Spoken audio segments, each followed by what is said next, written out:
رات کو نہیں سوتے تھے، آپ پوری رات عبادت خداوندی میں بسر کرنے کے عادی تھے اور دن کے وقت بیدار ہو کر لوگوں کی ضروریات پوری کرتے تھے۔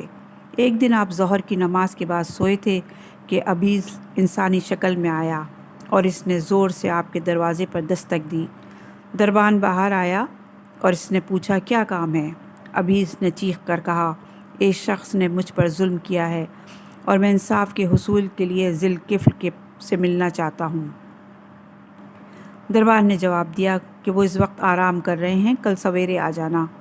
ابیز نے چیخ کر کہا، میں بہت دور سے آیا ہوں اور میں کل نہیں آ سکتا۔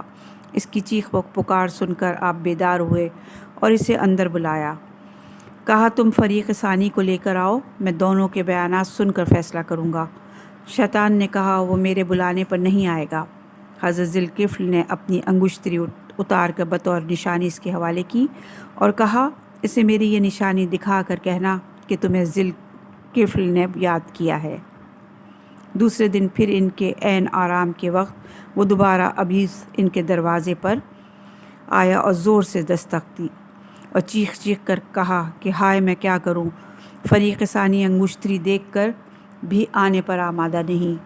اس چیخ کی وجہ سے آپ نیند سے بیدار ہوئے اور کوئی غصہ کیے بغیر فرمایا، اگر وہ اس نشانی کو دیکھ کر نہیں آیا تو میرا رقہ لے جاؤ اور اس سے کہو ذی الکفل نے تجھے یاد کیا۔ چنانچہ شیطان دوسرے دن کی نیند حرام کر کے چلا گیا۔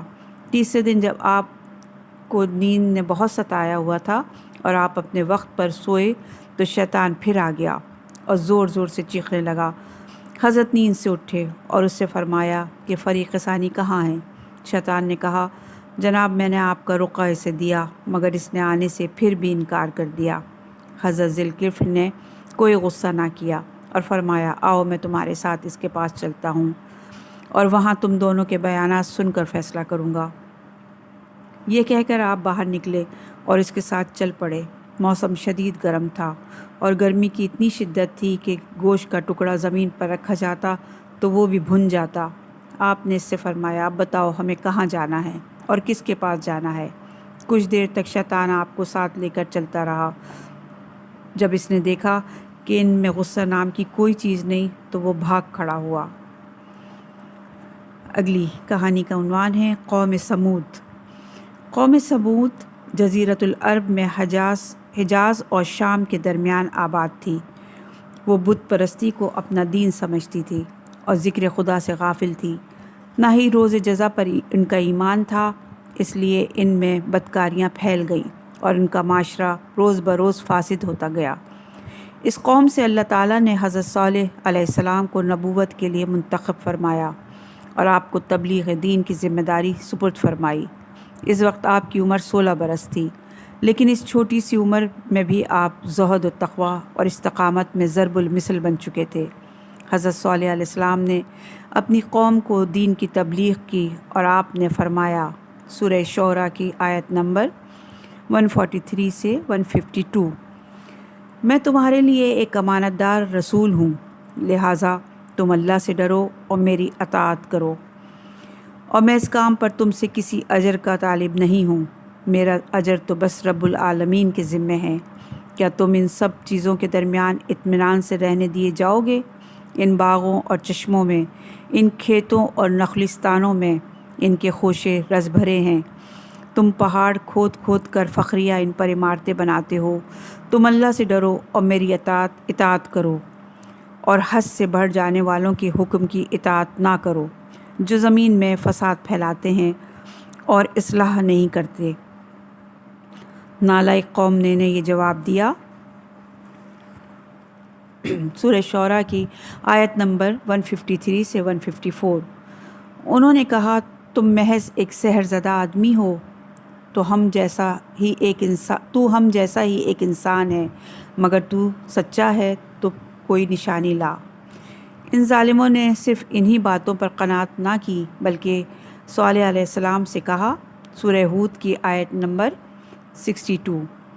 انہوں نے کہا، اے صالح، اس سے پہلے کہ تو ہمارے درمیان ایسا شخص تھا جس سے توقعات وابستہ تھی، کیا تو ہمیں ان معبودوں کی پوجا سے روکنا چاہتا ہے جن کی ہمارے باپ دادا پوجا کرتے تھے؟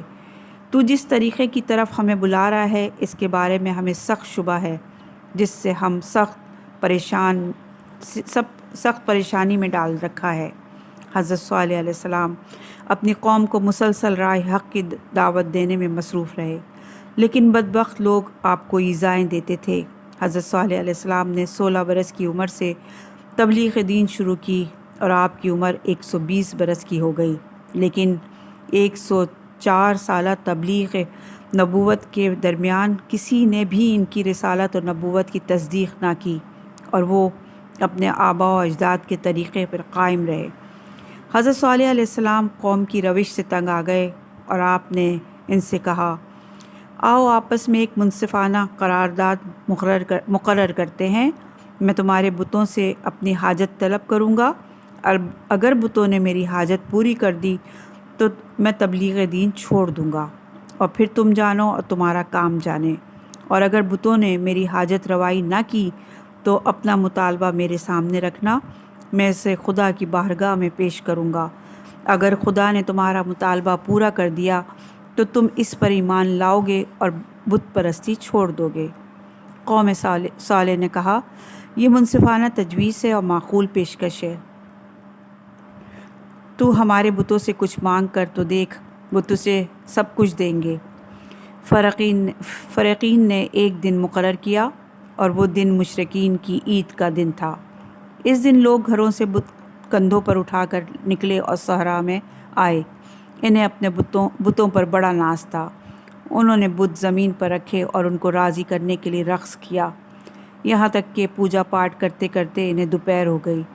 پھر انہوں نے اپنے بتوں کی مدح و ثنا کرتے ہوئے انہیں مخاطب کر کے کہا، اے ہمارے معبود، آج کے دن ہمیں تمہاری مدد کی خصوصی طور پر ضرورت ہے۔ آج صالح علیہ السلام تم سے کچھ مانگیں، اس کی حاجت روائی کرو، ورنہ وہ ہمیں رسوا کرے گا۔ اس کے بعد انہوں نے حضرت صالح علیہ السلام سے کہا کہ جاؤ اور ہمارے معبودوں سے اپنی طلب کرو۔ حضرت صالح علیہ السلام سب سے پہلے بڑے بت کے پاس گئے اور آپ نے اسے آواز دی، لیکن بت کی طرف سے کوئی جواب موصول نہ ہوا۔ اب دوسرے بت کے پاس گئے، اسے مخاطب کیا، لیکن وہاں سے بھی کوئی جواب موصول نہ ہوا۔ حضرت صالح علیہ السلام باری باری ایک بت کے پاس گئے، لیکن کہیں سے بھی انہیں جواب نہ ملا۔ یہ منظر بت پرست بھی آنکھوں سے دیکھ رہے تھے۔ حضرت صالح علیہ السلام نے مشرکین سے کہا، تمہارے بت بھی جواب کیوں نہیں دیتے؟ انہیں کچھ سنائی نہیں دیتا؟ مشرکین اپنے خداؤں کے سامنے سجدے میں گر پڑے اور انہوں نے اپنے سروں پر خاک ڈالی اور گڑ گڑا کر بتوں سے کہا، کچھ تو بولو، لیکن کسی بت کی طرف سے کوئی جواب نہ موصول ہوا۔ حضرت صالح علیہ السلام نے اتمام حجت کے لیے دوبارہ بتوں سے خطاب کیا، لیکن کسی بھی بت نے جواب نہ دیا۔ مشرکین اپنے معبودوں کی یہ لاچاری دیکھ کر زور زور سے رونے لگے، لیکن بت پھر بھی خاموش رہے۔ الغرض دن ڈوبنے کے قریب پہنچ گیا تو حضرت صالح علیہ السلام نے ان سے کہا، اب میری طرف سے تمہیں اجازت ہے، تم میرے رب سے جو کچھ مانگنا ہو مانگ لو۔ مشرکین نے اپنے 70 افراد کا انتخاب کیا اور کہا، یہ ہمارے نمائندے ہیں، ان کی طلب ہماری طلب ہے، اور اگر رب نے ان کا مطالبہ پورا کر دیا تو ہم آج آپ پر ایمان لے آئیں گے۔ حضرت صالح نے ان سے دوبارہ پختہ عہد لیا کہ وہ اپنے عہد پر قائم رہیں گے۔ پھر آپ نے مشرکین کے نمائندوں کو بلا کر فرمایا، تم اپنا مطالبہ پیش کرو۔ انہوں نے آپس میں مشورہ کیا اور یہ طے کیا کہ ایسی چیز کا مطالبہ کرنا چاہیے جو ممکن نہ ہو۔ باہمی مشورے کے بعد وہ صالح علیہ السلام کے پاس آئے اور کہا کہ آپ ہمارے ساتھ سامنے والے پہاڑ کے پاس چلیں۔ آپ ان کے ساتھ پہاڑ کے پاس آئے اور پہاڑ بالکل سپاٹ تھا، اس میں کہیں سوراخ اور غار کا نام و نشان تک نہ تھا۔ انہوں نے کہا، آپ اپنے خدا سے درخواست کریں کہ وہ اس پہاڑ کو شق کرے اور اس میں سے ایک چیز برآمد کرے جس کی یہ صفات ہوں، حاملہ جانور ہو، اور وہ حاملہ جانور اونٹنی ہو، اس کا رنگ سرخ ہو، اس کے جسم پر لمبے لمبے بال ہوں، اونٹنی حاملہ ہو اور اس کا حمل 10 ماہ کا ہو، اس کے کندھے اور پہلوؤں کے درمیان 1 میل کی مسافت ہو۔ مشرکین کے نمائندوں نے دراصل اس طرح کا مطالبہ اس وجہ سے کیا تھا کہ نہ یہ پورا ہوگا اور نہ ہمیں صالح علیہ السلام کے دین پر ایمان لانا پڑے گا۔ حضرت صالح علیہ السلام نے فرمایا، تم نے جس چیز کا مطالبہ کیا ہے اس کا پورا کرنا میرے لیے مشکل ہے، مگر میرے رب کے لیے آسان ہے۔ اس کے بعد حضرت صالح علیہ السلام نے اللہ تعالیٰ کے حضور ان کا مطالبہ پیش کیا اور عرض کیا کہ خدایا ان کا مطالبہ پورا فرما تاکہ ان پر اتمام حجت ہو سکے۔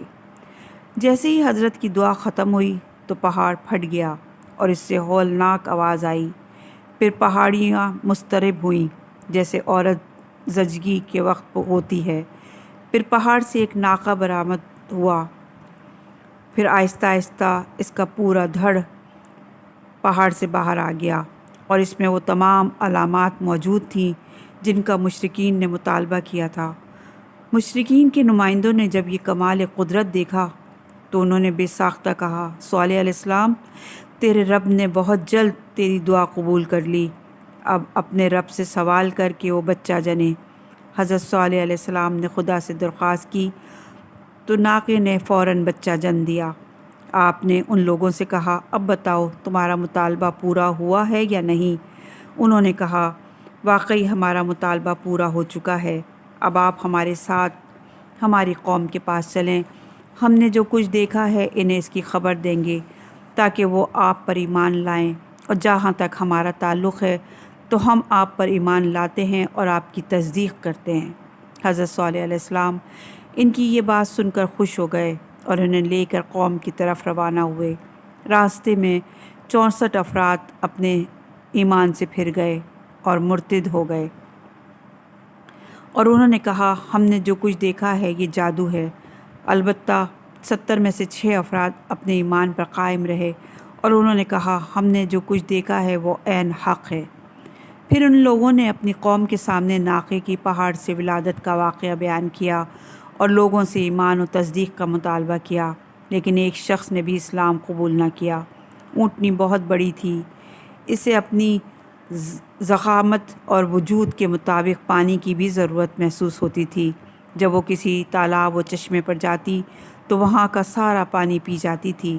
لوگوں نے حضرت صالح کے پاس اس بات کی شکایت کی تو آپ نے فرمایا، آئندہ ایسا نہ ہوگا، ایک دن تم پانی پینا اور ایک دن پانی اونٹنی پیے گی۔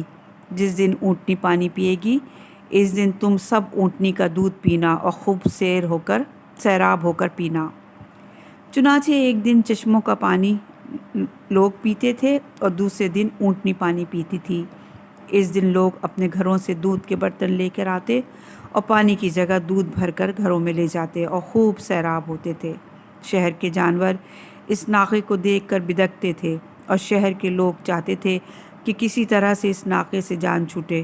جب صالح علیہ السلام کو ان کی اس بات کا پتہ چلا تو آپ نے فرمایا، سورہ ہود کی آیت نمبر 64، اے میری قوم، یہ ناقہ اللہ کی طرف سے تمہارے لیے نشانی ہے، اسے اللہ کی زمین پر چرنے دو اور اسے کوئی تکلیف نہ پہنچانا، ورنہ جلدی عذاب تمہیں اپنی زد میں لے لے گا۔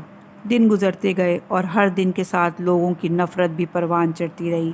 انہوں نے اونٹنی کو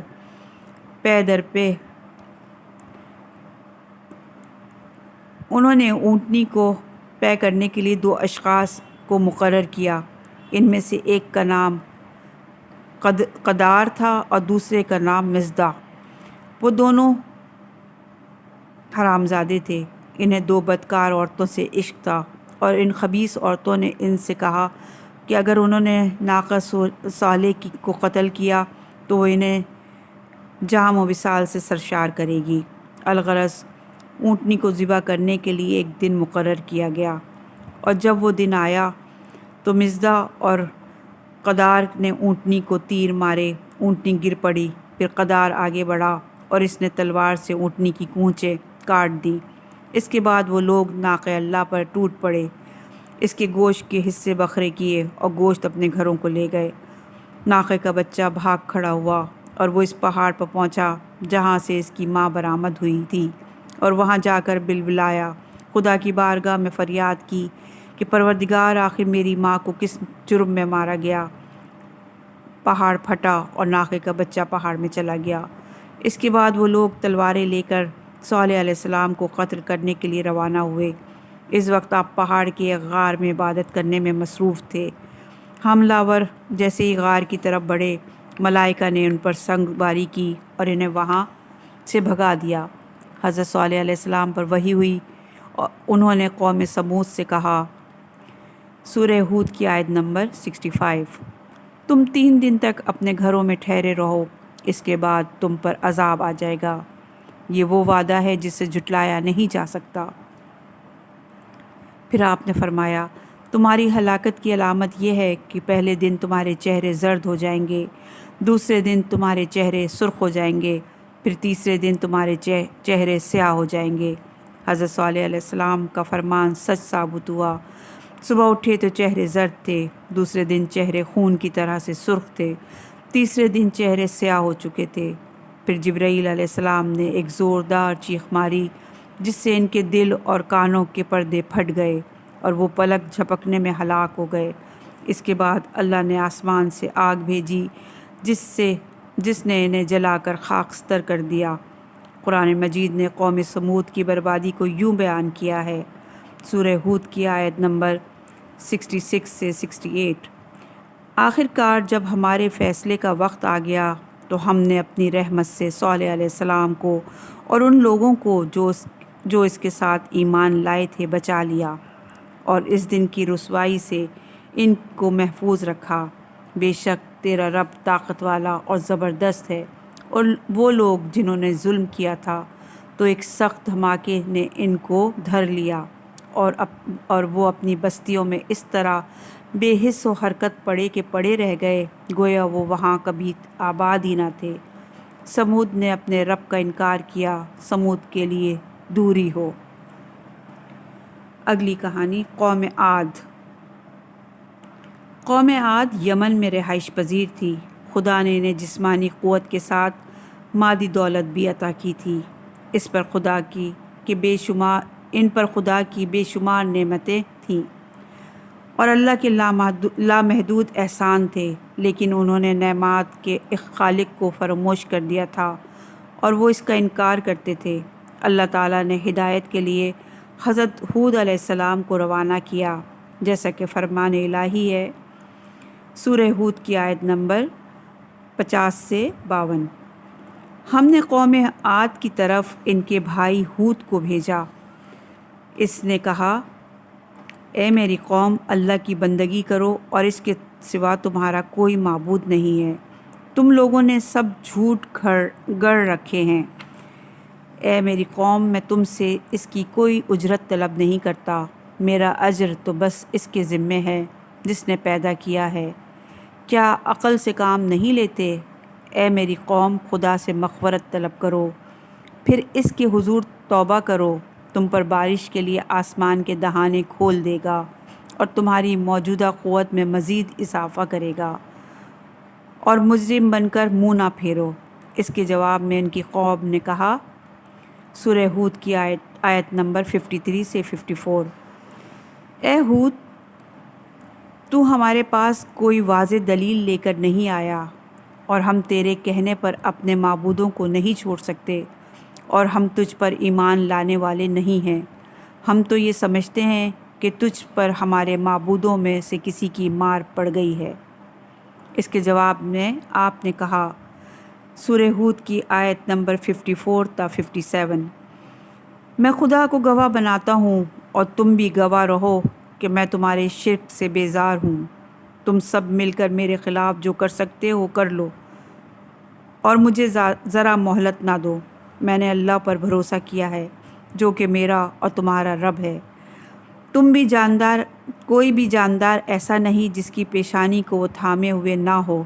بے شک میرا رب صراط مستقیم پر ہے۔ اگر تم منہ پھیرتے ہو تو پھیر لو۔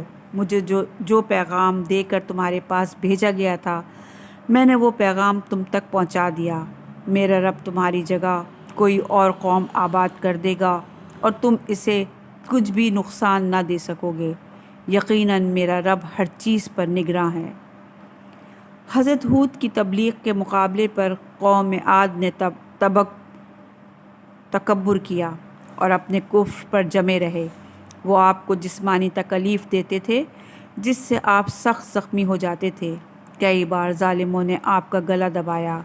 ایک بار تو اتنا سخت گلا دبایا کہ آپ بے ہوش ہو کر گر پڑے اور گلا دبانے والوں نے سمجھا کہ آپ مر چکے ہیں، چنانچہ وہ آپ کو بے ہوشی کے عالم میں چھوڑ کر چلے گئے۔ اللہ تعالیٰ نے انہیں صحت عطا کی۔ حضرت ہود علیہ السلام نے 750 سال تبلیغ کی، لیکن گنتی کے چند افراد کے علاوہ اور کوئی آپ پر ایمان نہ لایا۔ قوم عاد کو خدا نے لمبے اور مضبوط جسم عطا کیے تھے۔ امام محمد باقر علیہ السلام سے منقول ہے کہ قوم عاد کے قد لمبی کھجوروں جیسے تھے اور خدا نے انہیں اتنی طاقت دی تھی کہ ان میں سے کوئی شخص ہاتھ سے پہاڑ کو ہلاتا تو ایک ٹکڑا جدا کر لیتا تھا۔ لمبے افراد کے قد 100 ہاتھ کے تھے اور چھوٹے قد والے 70 ہاتھ کے ہوتے تھے۔ انہوں نے پہاڑوں کی چٹانوں میں اپنے گھر بنائے ہوئے تھے، اسی لیے وہ سوچ بھی نہیں سکتے تھے کہ کوئی دشمن ان کے مکانوں کو برباد کر دے گا۔ ان کے پاس قابل کاشت زمین بھی تھی جس پر وہ کھیتی باڑی کرتے تھے اور مال مویشی کی ان کے ہاں فراوانی تھی۔ حضرت ہود علیہ السلام نے جتنی زیادہ تبلیغ کی اتنا ہی ان کی سرکشی میں اضافہ ہوا۔ جب حضرت ہود علیہ السلام ان کی اصلاح سے مایوس ہو گئے تو انہوں نے بد دعا کی، جس کے نتیجے میں اللہ تعالیٰ کی طرف سے ان پر تدریجی طور پر عذاب آنے لگا۔ مسلسل 3 سال تک بارش نہ ہوئی اور خشک سالی کی وجہ سے ان کے علاقے میں قحط کی صورتحال پیدا ہو گئی، مگر اس کے باوجود بھی وہ خواب غفلت سے بیدار نہ ہوئے اور حضرت ہود علیہ السلام پر ایمان نہ لائے۔ اس کے بعد اللہ تعالیٰ نے ان سب سے چھوٹی مخلوق کے ذریعے سے ان کے عذاب کی ابتدا کی۔ ان کے علاقوں میں چونٹیاں بہت زیادہ پھیل گئیں اور انہیں ہر وقت ڈنک مار کر تنگ کرنے لگیں، چنانچہ دولت مند طبقہ وہ علاقہ چھوڑ کر غاروں اور بلند مقامات پر چلا گیا۔ پھر اللہ کے حکم سے ان کے شہر کے قریب ریت کے بلند و بالا ٹیلے بن گئے۔ حضرت ہود نے جب وہ ٹیلے دیکھے تو انہیں یقین ہو گیا کہ اب ظالموں پر عذاب آنے ہی والا ہے، چنانچہ انہوں نے لوگوں کو خبردار کرتے ہوئے کہا، ان قریب تم پر اللہ کا عذاب آنے والا ہے۔ جو کچھ تم دیکھ رہے ہو اس کی تمہید ہے، تم اللہ پر ایمان لے آؤ تاکہ عذاب سے بچ جاؤ۔ جواب میں انہوں نے کہا، کس میں مجال ہے کہ وہ ہماری قوت کو متزلزل کر سکے اور ہمارے مکانات کو تباہ کر سکے۔ چند دنوں بعد سخت طوفانی آندھی آئی جس نے ان کے شہروں کو ریت میں دفن کر دیا۔ یہ آندھی 7 دن مسلسل چلتی رہی۔ قرآن حکیم میں ان کی تباہی کی داستان کو یوں بیان کیا گیا ہے۔ سورہ زاریات کی آیت نمبر 41 سے 42۔ ہم نے ان کے اوپر بے فیض ہوا کو بھیجا، تمہارے لیے قوم عاد میں نشانی ہے، جب وہ جس چیز پر گزرتی تھی اسے بوسیدہ کر دیتی تھی۔ قوم عاد کی بربادی کا منظر قرآن کریم میں یوں بیان ہوا ہے۔ سورہ الحاقہ کی آیت نمبر 6 سے 8۔ عاد کو ایک شیطانی طوفانی آندھی سے ہلاک کیا گیا۔ اللہ نے اس آندھی کو 7 راتوں اور 8 دنوں تک ان پر مسلط رکھا۔ آپ دیکھتے کہ وہ اس طرح سے بچھڑے پڑے ہیں جیسے وہ کھجور کے بوسیدہ تنے ہوں۔ کیا اب تمہیں ان میں سے کوئی بھی بچا ہوا فرد دکھائی دیتا ہے؟ آندھی اتنی شدید تھی کہ وہ ایک شخص کو زمین سے اٹھاتی اور وہ اسے فضا میں اتنا بلند کرتی کہ وہ ایک چڑیا دکھائی دیتا تھا، پھر اسے زمین پر پٹک دیتی تھی جس سے اس کا سر پھٹ جاتا تھا اور وہ دماغ باہر آ جاتا تھا۔ قوم عاد کے جو لوگ غاروں اور بلند مقامات پر گئے تھے وہ بھوک و پیاس کی شدت سے ہلاک ہو گئے۔ قوم عاد کی تباہی کے بعد حضرت ہود علیہ السلام اور ان پر ایمان لانے والے افراد وہاں سے روانہ ہوئے اور انہوں نے مکہ مکرمہ میں سکونت اختیار کر لی اور اپنی وفات تک وہ وہیں پر رہے۔ اگلی کہانی 5000 سال بعد۔ قوم عاد کی تباہی کو 5000 سال گزر گئے۔ اس دوران مختلف حکومتیں قائم ہوئیں، سینکڑوں حکام و خلفاء تبدیل ہوئے، یہاں تک کہ منصور عباسی کی حکومت قائم ہوئی۔ ابو جعفر منصور بنی عباس کا سلسلے کا دوسرا حکمران تھا۔ ایک دن اس نے حکم دیا کہ یمن کے فلاں علاقے میں کنواں کھودا جائے۔ شاہی حکم تھا، لہٰذا کام فوراً شروع ہو گیا اور مزدوروں نے کنواں کھودنا شروع کر دیا۔ لیکن ایک طویل کھدائی کے بعد بھی کوئی نتیجہ برآمد نہ ہوا اور پانی ہاتھ نہ آیا۔ جب منصور کو یہ رپورٹ دی گئی تو اس نے کہا، مایوس ہونے کی کوئی ضرورت نہیں ہے، کام جاری رہنا چاہیے اور زیادہ سے زیادہ کھدائی کی جائے۔ منصور کے اس حکم سے ایک بار پھر کھدائی شروع کی گئی، یہاں تک کہ کئی سال گزر گئے اور اس دوران منصور بھی جہان فانی سے رخصت ہو گیا۔ اس کا بیٹا مہدی عباسی خلیفہ بنا۔ اس کے دور میں بھی کنویں کا کام جاری رہا۔ ایک دن اس نے پوچھا کہ کنواں کامیاب ہوا یا نہیں۔ اس کے مشیروں نے کہا، ابھی تک وہاں سے پانی نہیں ملا۔